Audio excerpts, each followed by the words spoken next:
So, welcome everyone to another episode of Love the North. We have a change in our panel today, so we're going to take a few minutes and introduce each other, and then we'll get started. Well, hi everyone. My name is Rochelle. I am a pharmacist. I live in Sudbury, Ontario, and I own a business called Seasons Pharmacy and Culinaria. Why? Because we all know we need drugs to be healthy, but we also need good food to be healthy. So, my business partner and I, we put a pharmacy and we sell real food in there, and we talk about real food. And tonight, I'm very excited to be with you because as we hit brain and mood, we're going to talk about how food is a really important part of having a healthy brain and having a healthy mood. Absolutely. Excellent. And I'm the new addition to the panel this evening. My name is Kate Reid. I'm a naturopathic doctor. I've been servicing the community for about 25 years, and I'm happy to be here to be part of the conversation tonight.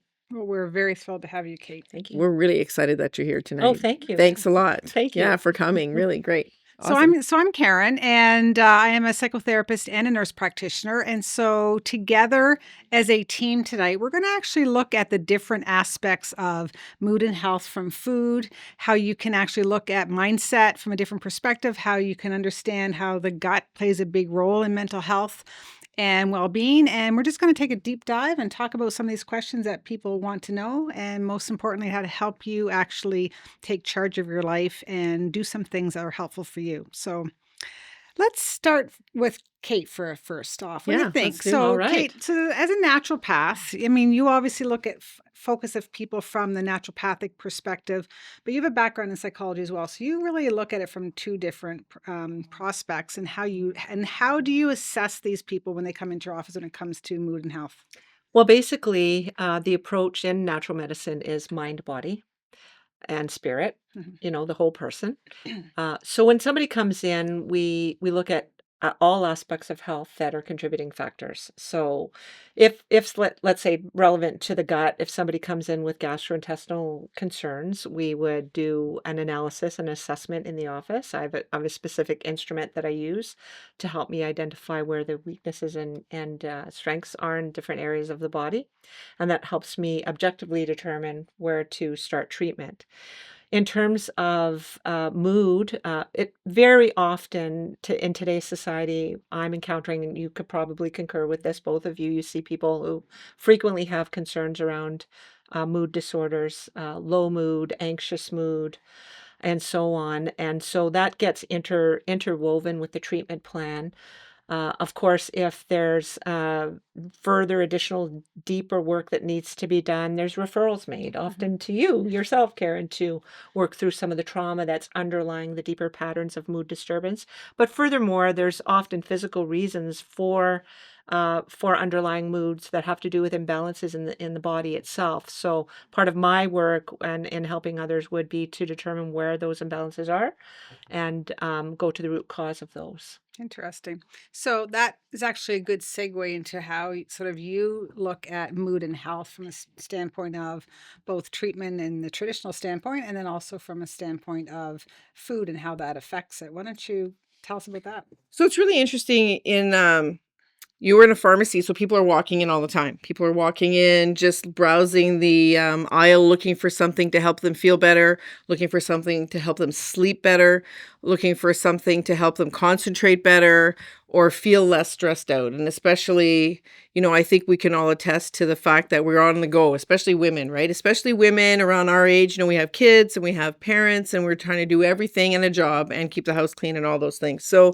the level of stress and overwhelm is very high. And I will often encounter these people just kind of browsing the vitamin aisle, in that area, trying to look for a solution there. The other kind of people I have are people who come in with prescriptions. Now, if they've been long standing on a prescription, I tread into that area a little bit differently than I do the person with the brand new prescription. Because what I find, people are typically having 10-minute doctor appointments if they have a family doctor, or maybe a walk-in clinic is, trying to write for antidepressants or sleeping agents at the counter. I'm trying to, approach this person and say, okay, like, has anybody had a conversation with you about how much sleep are you getting? Are you getting some time outside in the sunshine? Do you eat alone mindlessly in front of the TV, or maybe this is not the typical conversation of a pharmacist, but it's the conversation I'm having because I find that, when we studied all of these antidepressants as a class, let's say, the studies are mostly short term. and they do take a little while to get started. But I don't think people are going back to the basics, right? Like, by the time you're sick enough to actually go to the doctor and ask for help, you've been struggling with this for a long time. Mhm. So I think one of the things that I would encourage people to do is, get in there a little bit earlier when you're starting to feel like you're having some problems. But do take a look at your grandmother's advice. It's all very good. Are you eating with somebody or by yourself? And if you're eating by yourself, are you eating mindlessly while you're doom scrolling on Facebook? Or are you going to maybe put some nice music on and light a candle to be your accompaniment and think about what you're eating? And if you're alone, are you cooking for yourself, by yourself? There are things that we need to do strategies wise to build some good mental health habits. And they do really start with all of those other things. And I would like to talk more about medication later, but I just kind of want to leave it there as the new patient coming in or the new person in the aisle. I am taking that step backwards, and going from the beginning. So I'm not sure what you think of that, but Well, I think it absolutely is important. And even clients that come in to see me in my practice, medicine is set up as far as a healthcare model that we have so many people that are backed up and they can't get help. And so with limited time. But some of us in our practice have extended a period of time to work with clients. And I choose to do that because if I can't get to the real story, then how can I help them understand there might be something that they're missing? Mhm. Right? Mhm. Because it's that root cause that we're looking for. Mhm. And Kate, you talked about traumas. People are unaware of things that have been passed down to them from generational traumas or things that they've experienced in their own early childhood, their traumas play out big time in their present day. And so we often think, somebody comes in to see me and they have a relationship challenge and they're not sure if they want to stay in a marriage, and that becomes now marriage counseling. But then it's not really the marriage. It is, okay, what is going on in that person's mind that's created that part in their life that's causing more chaos? And so we can fix the marriage, but can we? Or do we have to go back and look at why is that person being triggered? Why is that person reacting that way? Why is that person showing up? And at the same time, it's for the other person as well. So I like to get to the why. And that's where we have to ask all those really heavy and maybe difficult questions, because if the person comes in looking for help, then that's the person I have to help shift their mindset so that they can change their outcome in their life. But starting birth to 7 and before, hugely a part of how we show up, and most people don't even go there. Mhm. Very true. Root cause is something that I definitely focus on as a naturopathic doctor. So many of the people that come to see me have not ever been asked or had exploration around what has caused the symptoms that they're experiencing or the condition that they've developed. So a lot of the time, as you pointed out, extra time spent exploring those nuances and elements of their history and perhaps even transgenerationally into the family that may be leading to some of their traumatic based or even physical and traumatic based causes of their condition. And I want to speak to your point of going back to the simple elements that keep us sane and keep us grounded as human beings, and unfortunately our society today doesn't allow space and time for that. Getting your feet on the ground, in the sand, on the dirt, being around forests. I mean, scientifically these things are proven to be healing and have specific positive beneficial health effects. So I think in terms of simplifying, getting back to those roots and helping people find them again, right? How do we create those meaningful elements that are the foundation pieces for health? For example, the in the study that National Geographic did, and many of you might have seen the Live to 100 series on Netflix. They talk about the they went all around the world and studied all the people that lived over 100, 100 years right? young, yeah, right. And what were the 9 factors that contributed to longevity for those people? And they were really simple. It weren't complicated diets or supplement interventions. It was basically 6 out of those 9 were having to do with mental health and Yeah. connection and your purpose in life.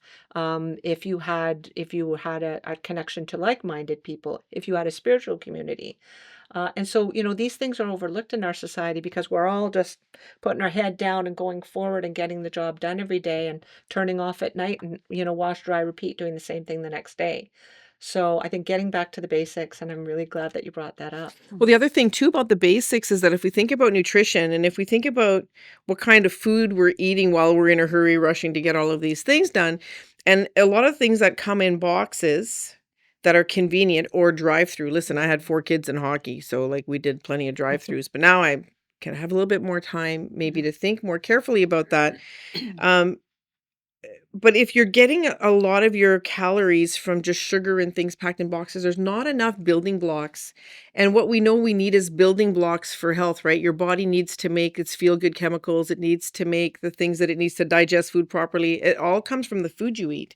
So if you're not getting solid, nutritionally dense foods that have enough building blocks for you. And some of those building blocks are coming from you in the food, but some of that food is digested by your microbiome, and then your microbiome is producing some of the elements that you need. And I think that's a really great conversation because, Kate, I'm sure in your practice you're using probiotics or other avenues of adjusting the digestive system, which will have tremendous improvements on the way you're feeling in your heart and in your head and the kind of loops that might be running. Absolutely want to Yeah. expand on that topic tonight, Rochelle. Yeah, So so thanks for let's bringing it go. up. Yeah. Yeah. Well, Karen, do you have anything to add to where we were? Yeah, well, I'm thinking when you talk about the basics, again, you're right, the whole connection, and we all know through the pandemic that was about not having connection. I mean, really, if Yeah. you look at the human connection point, and we need to be around people to feel because we are relational. So when we're not with people, then we lose that sense of ourselves, and it's really people say, yeah, I feel like I've lost my right arm,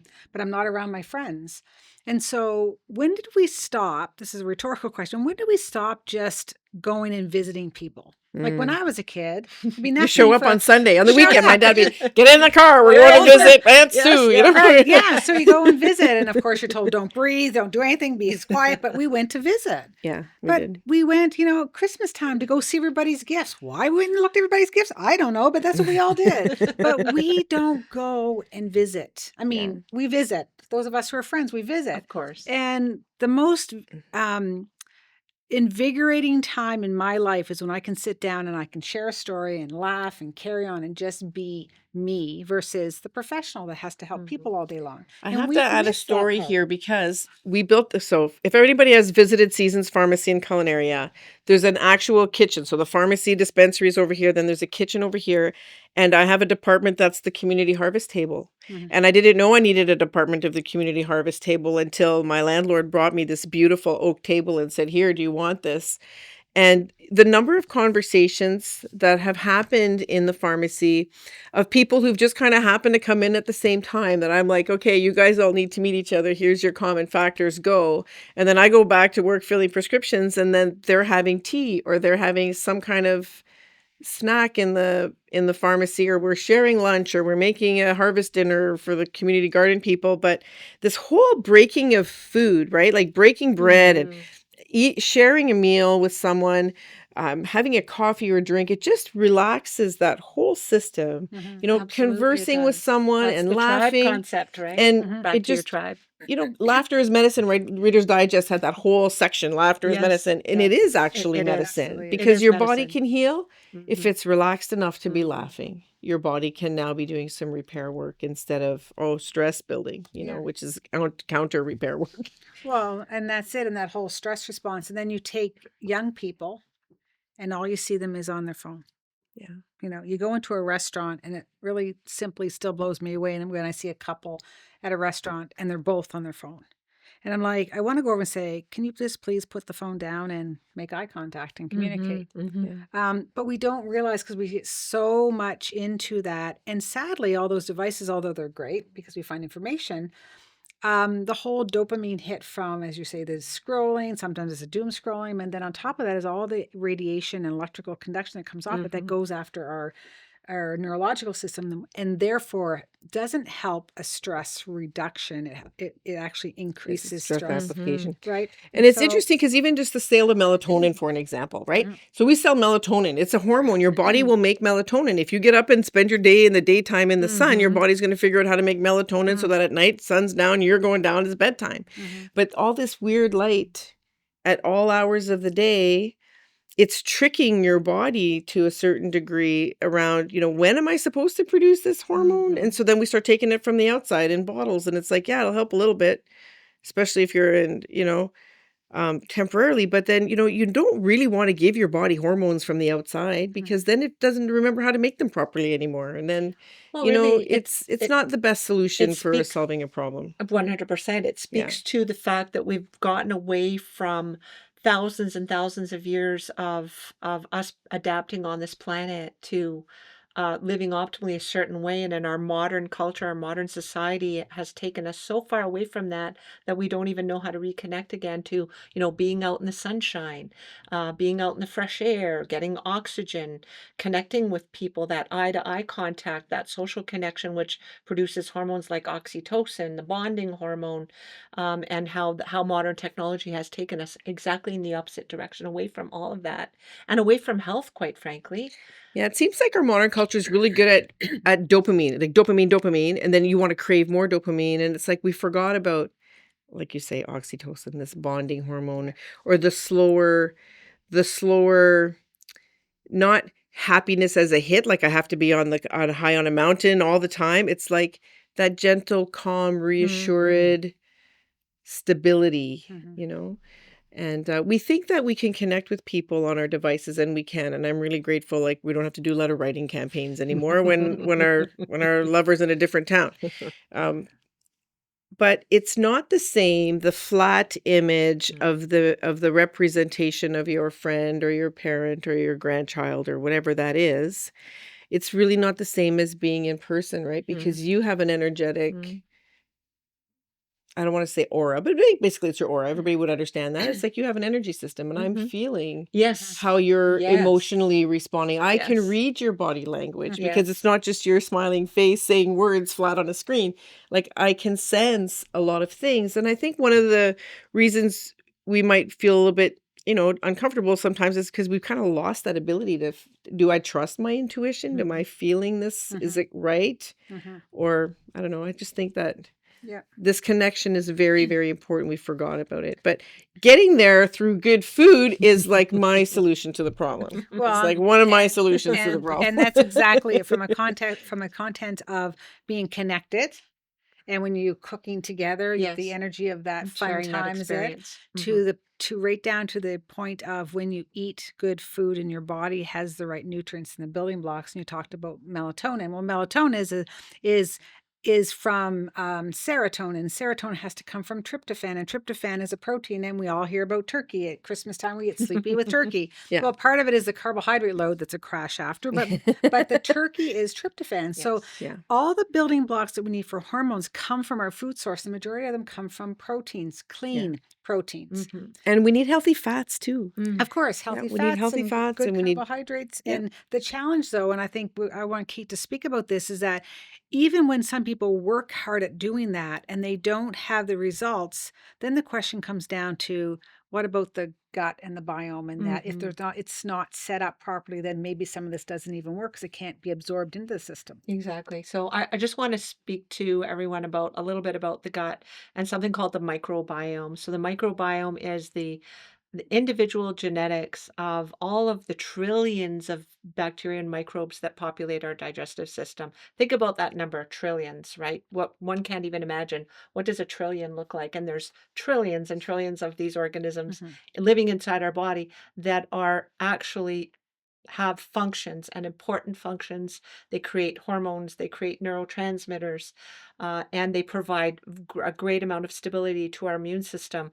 So I think in our society, I've witnessed a lot of germophobia, antibacterial this, antimicrobial that. Meanwhile, there's trillions of microbes living right inside of our body that should be there. And when they're not there, we get sick. Not only that, when they're not there in the right balance and right population, that affects our brain chemistry because of there's a gut brain axis. So there's two basic brains in the body, the gut and the brain, and they talk to each other all day long, 24/7. These messages go up here, influence our mood, influence our cognition, our thinking, our ability to interact, so many things, and then vice versa. What happens here also influences the gut. Everybody's heard about irritable bowel syndrome. That's this influencing that.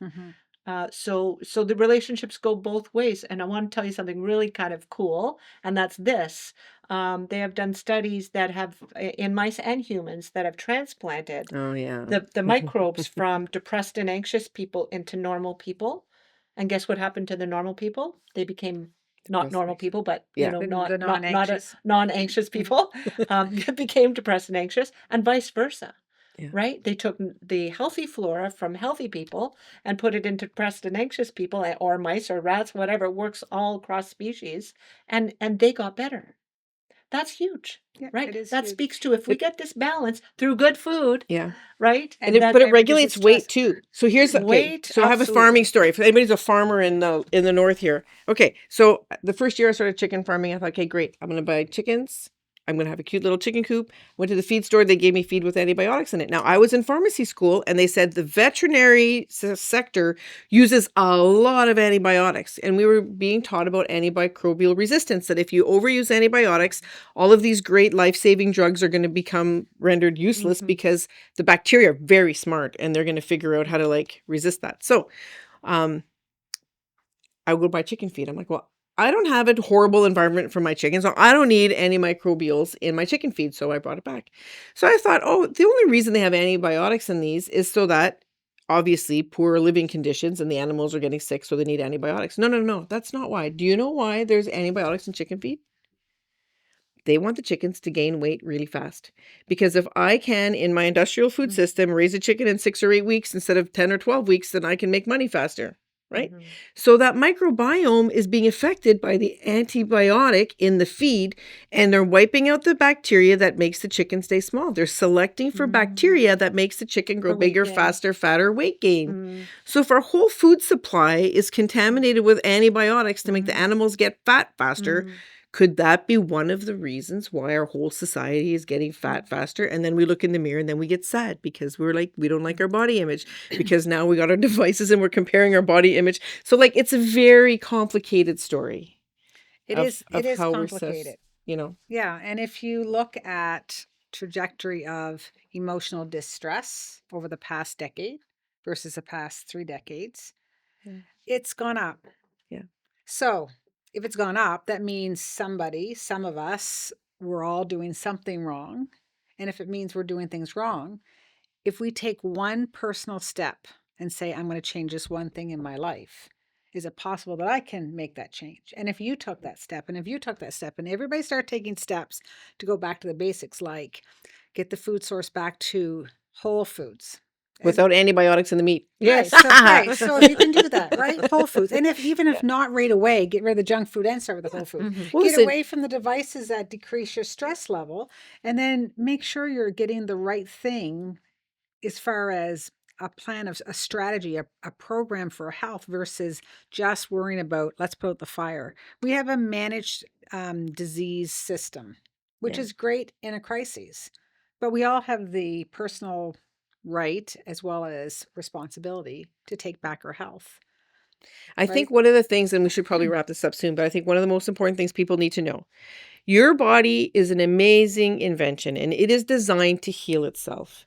And if you can give it the right circumstances, it's going to heal. Like if you cut yourself, you don't have to go to like it's going to start to heal if you cut yourself. Same thing. If your brain is missing some chemicals, your body knows what it needs to build the right chemicals. We just have to provide it the right environment. That's a relaxed environment, a happy environment. Give it the raw ingredients. But you can heal 100%. If you're not feeling right, you can get better. And you don't have to shift everything all at the same time. Start with the one worst thing. Whatever that one worst thing is, change that. And once you have that changed, you'll develop some confidence that you could change something else. Mhm. And then start hanging out with people who want to change some things. Yes. You can hang out with us that love the North. Exactly. And we're going to come here like once a month or something with some kind of words of what we think are wisdom after, we all been in practice for a long time. Mhm. We've all seen where the system is working really great and we've all seen where the system needs some improvements. And the place I feel the strongest about, it's not even a word, strongest, It's a good word. is that we can be empowered and we are in control and our body wants to heal. And we just need some inspiration, motivation, and maybe a bit of good advice. Yeah, and I think from a standpoint of a practice, we in healthcare can't help everybody, but we can manage them and help guide them. But if you go and get the information yourself from other different practitioners and start to read, start to go back to basics and realize, okay, I can make changes, then you can take charge of your health because nobody can write a prescription that this will fix. We have them that we need to in crises. Yeah. But let's try to prevent the crises. If we Yeah. get our life in check, our head in check, our body in check, and with that connection, as you said, it is much easier. And you mentioned, Kate, that you do some testing that actually shows that. So it's not just a guessing game when they come to see you. Exactly. It's one way that I can determine where the root causes are. You know, that's the level that we want to be working at, the root cause. And when I first started in practice, just this very brief story, because I know we're coming to an end here today. But when I first started in practice, I was doing everything by the book as we're taught in medical school: physical exam, blood work, look at imaging studies, etc. And 2 years into my practice, I didn't really feel that I was getting to root cause. I was seeing was still what was at the surface. So the metaphor I like to use for my patients is this. If you come in and we just focus on the surface and we just focus on the symptoms, it's like turning the smoke detectors off in your house, but the fire's still burning your house down. So what we want to do, we also want to turn the smoke detectors off, but we want to find the fire and put the fire out. Yeah. And, you know, putting the fire out, going full circle back to the point, your point and your point of reconnecting, going back to the basics, understanding that health is not complicated. It's really quite simple when we build that basic solid foundation piece to build our health of house on top of, right? When we get that foundation right, which are all those factors, connecting to like-minded people, eating whole food that isn't adulterated with chemicals, having a spiritual belief system, having a purpose in life, having a glass of wine every day. That was one of the things, by the way.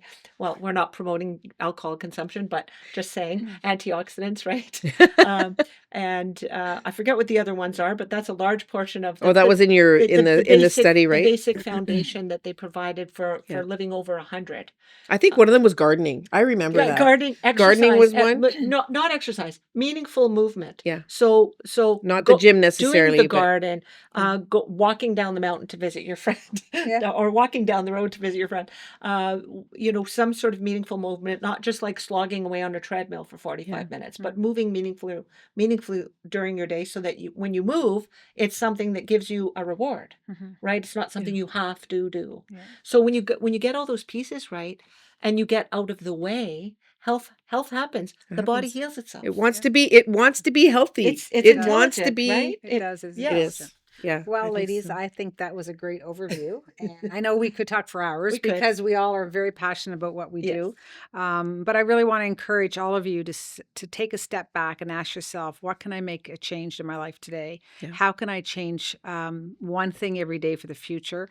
And how do I take charge of my life? Because literally, it's your life. You're the only one that's responsible. So take charge, make changes, and take your health back. So Thanks for joining us on Love the North. Thank And you, we really everyone. appreciate this opportunity because, you know, in our practice, we can only see how many people in a day. Mhm. And we really think that this kind of a platform is really important for us to share things that could really make a difference for somebody if they, you know, They want get inspired by what we have to say Yes. here. That's great. So Yes. thank you. Have a good evening. Thank you. Have a Bye. great Bye-bye.